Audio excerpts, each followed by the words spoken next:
दोस्तों आज की इस वीडियो में हम लोग समांतर श्रेणी का यानवा पद ज्ञात करना सीखेंगे।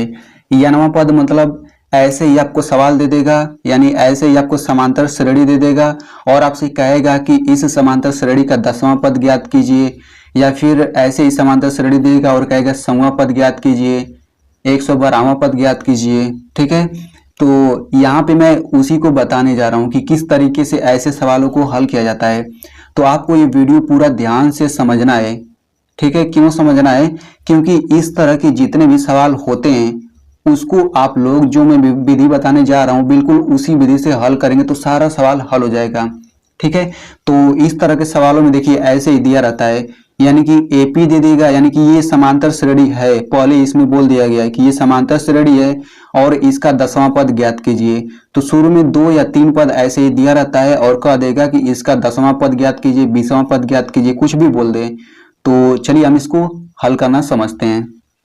तो सबसे पहले हम लोग क्या करेंगे, देखिए तो सबसे पहले इस समांतर श्रेणी का पहला पद लिखते हैं। तो पहला पद को लिखने के लिए हम लोग इसको ए से दर्शाते हैं पहला पद को। तो पहला पद हो जाएगा ए बराबर 2। देखिए पद जब भी शब्द प्रयोग हो तो पद का मतलब संख्या होता है। ठीक है, यानी कि इस समांतर श्रेणी का 10वां पद पूछा है ना, इसका मतलब इस समांतर श्रेणी का 10वां संख्या पूछा है, यानी कि इसी समांतर श्रेणी को आगे बढ़ाते जाएं तो 10वां संख्या कौन सा होगा वही हमसे पूछा गया है।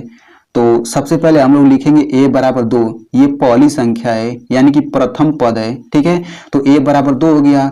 अब हम लोग d का मान निकाल लेते हैं। तो देखिए d का मान क्या होता है, ये सर्वांतर होता है। ठीक है, तो d का मान निकालने के लिए हम लोग शुरू के 2 अंक ले लेते हैं, 2 संख्या, फिर अगली संख्या में से पिछली संख्या को घटाते हैं। तो अगली संख्या 7 है, पिछली संख्या 2 है, तो 7 में से 2 घटा कितना आ गया, 5 आ गया। तो d बराबर कितना आ गया, 5, यानी सर्वांतर 5 आ गया। तो आप यहाँ पे गलती ये नहीं करेंगे, मतलब बहुत लोग 2 में से 7 घटा देते हैं, ऐसा नहीं करना है। आपको हमेशा अगली संख्या में से पिछली संख्या घटाना है। ठीक है, तो देखिए 7 में से 2 घटाया तो 5 आ गया। अब इसके बाद आपको यन का मान लिखना है। तो यन बराबर क्या हो जाएगा, जो पूछा रहता है वही हो जाता है यन का मान, यन बराबर 10 हो जाएगा। अगर यहीं पे पूछा रहता कि 20वां पद ज्ञात कीजिए तो यन बराबर 20 हो जाता। ठीक है, 15वां पद ज्ञात कीजिए तो यन बराबर 15 हो जाता। तो यहाँ पे चूंकि 10वां पद पूछा है तो यन बराबर 10 हो जाएगा। ठीक है, तो शुरू में सबसे पहले आपको प्रथम पद लिख लेना है, सर्वांतर लिख लेना है, फिर एन का मान लिख लेना है। अब हम लोग आते हैं फार्मूले पर। तो देखिए ये फार्मूला होता है। फार्मूला क्या होता है, ए एन बराबर A plus N minus 1 into D.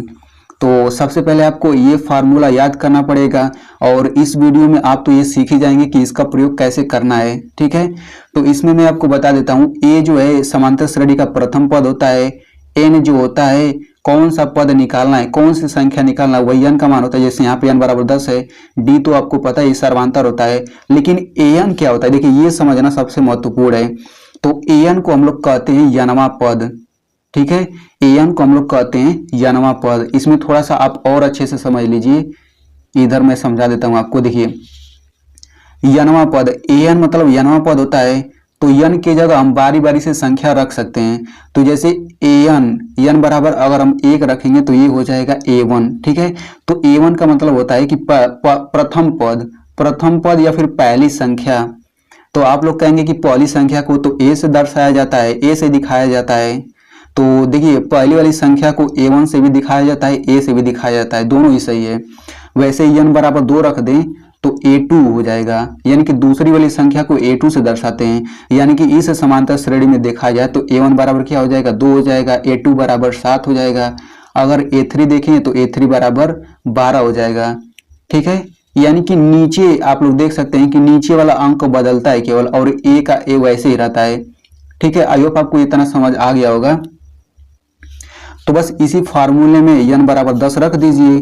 तो यहाँ पर भी यन बराबर 10 रखेंगे ना, तो ये हो जाएगा a 10 बराबर a का मान 2 है तो यहाँ से 2 रख लीजिए, प्लस n माइनस 1, n का मान 10 है तो यहाँ पे 10 रख लीजिए, फिर -1 d का मान 5 है तो 5 रख लीजिए। ठीक है, यहाँ पे आप लोग कंफ्यूज मत होइएगा। देखिए बहुत लोग सोचेंगे कि यहाँ पे a बराबर आपने 2 रखा, लेकिन इस a की जगह आपने 2 नहीं रखा। तो देखिए मैं आपको बता देता हूँ। तो यहाँ पे मैं a की जगह 2 रख दूं तो क्या होगा, गलत हो जाएगा। क्यों गलत होगा, देखिए ये जब भी आता है एक ही साथ आता है, ये an जो है ना ये एक ही साथ आता है हमेशा, केवल n का मान बदलता है, इसमें a का मान नहीं बदलता। मतलब a की जगह हम कोई अंक नहीं रख सकते हैं, क्योंकि इसका मतलब ही होता है यनवा पद, यनवा संख्या। जैसे a1 बराबर हो गया पहली वाली संख्या, a2 बराबर हो गई दूसरी वाली संख्या। ये बस दर्शाने का तरीका है, इस a की जगह कोई मान नहीं रखते हैं हम लोग। जैसे a बराबर मैंने 2 अगर रख दिया तो ये कुछ इस तरीके से हो जाएगा ना, 2 1 फिर 2 का 2 फिर 2 3, तो ये इसका कोई मतलब है कुछ नहीं। ऐसा कुछ भी क्या होता है, कुछ भी नहीं होता है ऐसे, ठीक है। तो ये बस दर्शाने का तरीका है। तो देखिए A10 मतलब ये 10वां पद हो गया, 10वां संख्या। जैसे यहाँ पे दूसरी संख्या था A2 था तो A1 था तो पहली संख्या था, और A3 था तो तीसरी संख्या दर्शाने का तरीका था, वैसे ही A10 आ गया यानी कि 10वां संख्या आएगा। तो इसी को हल कर लेते हैं। तो ये हो जाएगा 2 प्लस 10 में से 1 घटा 9। अब चूंकि 9 कोष्टक में आएगा ना इस तरह से, और ये हो गया 5, तो 2 प्लस, अब इन दोनों के बीच कोई चिन्ह मतलब गुणा का चिन्ह है, ठीक है। जब बीच में कोई चिन्ह नहीं रहता तो गुणा रहता है। तो 9 गुणा 5, 9 पचे 45 हो गया, और 45 में 2 जोड़ेंगे कितना हो जाएगा, ये हो जाएगा 47, यानी कि A10 का मान 47 हो गया। अभी ये आंसर नहीं आया है, अभी आपको इसके नीचे आपको ये लिखना पड़ेगा अच्छे से। अतः दी हुई AP का 10वां पद 47 है, आपको ये लास्ट में लिखना पड़ेगा। अब जाकर के ये पूरी तरह से सवाल हल हो गया है। तो दोस्तों इस वीडियो को एक लाइक कर दीजिए और अपने दोस्त के साथ जरूर शेयर करिएगा, ताकि वो भी अच्छे से इसे समझ सकें। तो इस तरह के सवालों को हल करने के लिए बिल्कुल आपको ऐसे ही हल करना है, ठीक है। ADN का मान निकाल लेना है, फिर इसी फार्मूले को याद कर लेना है और इसी फार्मूले में सबका मान रख लेना है, फिर देखिए आंसर आ जाएगा बस।